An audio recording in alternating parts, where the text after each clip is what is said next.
Here's the thing, my friend. If you really want money, you need to understand it like it was your girlfriend. What is money? Why do we need money? How does it work? How has this started? Let's throw back to when it all started. We are all familiar with a system called barter, where people exchange things they have with something they need. If Jake has 10 potatoes and agreed to exchange those 10 potatoes for one chicken with Adam, that's called barter. But soon people realized that this system was broken from the beginning and wouldn't work. What if Jake wants a house or a land? How many thousands of potatoes is it equal to a house or land? Or let's say Jake has thousands of potatoes that are equally valued as a house. How many times is needed to exchange all of those potatoes before it's all rotten? Besides, do every people who want to sell houses accept and need and want potatoes as their exchange? Well, I don't think everyone does. So this is the problem. People struggle with barter system. And there is a lot forms of exchange people use to facilitate trade and transactions. There is a time where people used livestock, grains like rice or wheat, various type of shells, which doesn't last long because people exploring the ocean and found tons of shells which became unvaluable. Precious metal like gold, silver, and copper, even tools or weapon as exchange. The paper money started to introduce from Europe, particularly in the 17th century. The goldsmith in medieval Europe was trusted to keep and safeguarding the precious metals, such as gold and silver, and they created a system with the receipts or certificates to depositor as represent of their holdings. So if you have 100 grams of gold, the goldsmith will give you a certificate that states you own 100 grams of gold in their safeguard. These receipts could be transferred or used as a form of payment. Over time, these receipts issued by goldsmiths started to be used more widely as a convenient form of payment. Instead of physically withdrawing gold, people could transfer these receipts to settle debts or make purchases. Of course, there is always a problem. Humans are greedy creatures. Some goldsmiths started to play with the system because this certificate is basically only a written paper. They can lie about their gold. For example, this goldsmith only has 5 kilogram gold, but they sent out a certificate stating 7 kilogram gold. This is the birth of inflation. So this certificate's worth of value slowly decreases because the gold that should be backing the certificate doesn't exist. This certificate or paper money system occurred from 1600 to 1971. Wherever there is paper money, there is gold that backs it up. Until in 1971, Richard Nixon broke the gold standard, where this paper money doesn't relate anymore to the gold, or doesn't back up by gold anymore. And this is the doom, because the United States can print more money without worrying about increasing their gold stocks.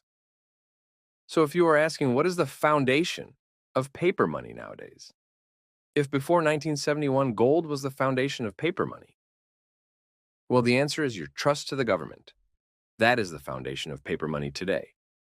Trusting that this piece of paper is valuable is the only thing backing up the system. Why does the price of every item, be it food, clothing, or shelter, always increase every year at a fantastic value? Well, because the central bank keeps printing new money every time without any foundation to make this money valuable, which became a fuel to a monster we called inflation nowadays. So it is fair to say that money is scam, but of course we still need it, especially if we don't have any of it. So this is my master plan, which obviously works by the way. Money will never be your problem again if you implement this. This is globally will works even if you have zero money right now. If you already think you're smart enough and thinking this is a bullshit, well, go ahead. No one forcing you to stay. First of all, we need to change your habits. Either now you are a fat, lazy, or a skinny, arrogant person. Change it. Start to work on yourself physically and psychology. If you think you are okay being a lazy, fat, or a skinny, arrogant dude, then you have some work to do, man. Present yourself well and people will take you more seriously. Why is it important? Because you need a relation, a network, if you want to change your life. There is a reason why humans have two ears and one mouth. It means you need to listen more than you speak. If you look at yourself in a mirror, be true to yourself. What value do others see in me? If you don't find anything, then you need to listen to other people more, especially those who are better than you.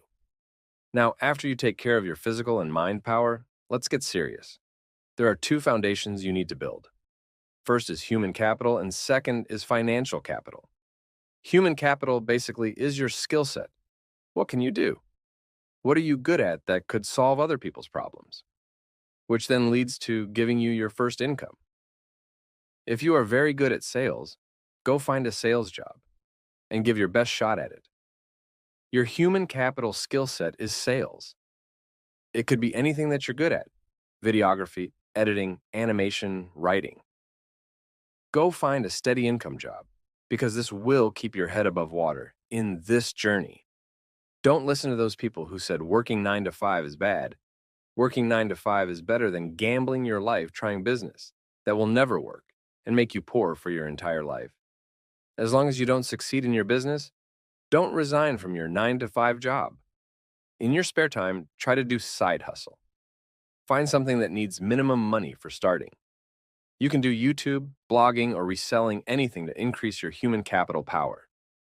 YouTube is a good choice if you want to start. And if you have little extra capital, I can suggest you to check out a YouTube mastery program by Matt Parr. He is an amazing person. Overall, he made a glorious success on YouTube. He found a very good strategy to make YouTube as a business that could make you a very good income. Check out the links on description.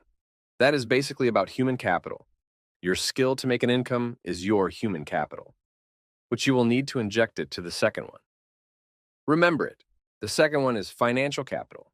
You get your income from human capital, and you need to find a way to multiply it. Stop listening to those budgeting guru, 50-30-20 rule, 40% rule, or whatever it is, because it won't work. From your whole income, reduce it with your living expenses. Inject the remaining 80% into products that will double your money quickly. How do you find a quick investment place? Choose the one with the highest risk. For example, crypto. If you don't have time to learn crypto, just buy Bitcoin, believe me. Of course, it is high risk, but bro, you are probably under 25, you are young, what can you lose? This is the time where you build and sacrifice. 80% of your income reduce with your living expenses. Go all in, inject to Bitcoin. That is the best way you can find. One thing I can promise you that this is not an easy way. There is no easy way.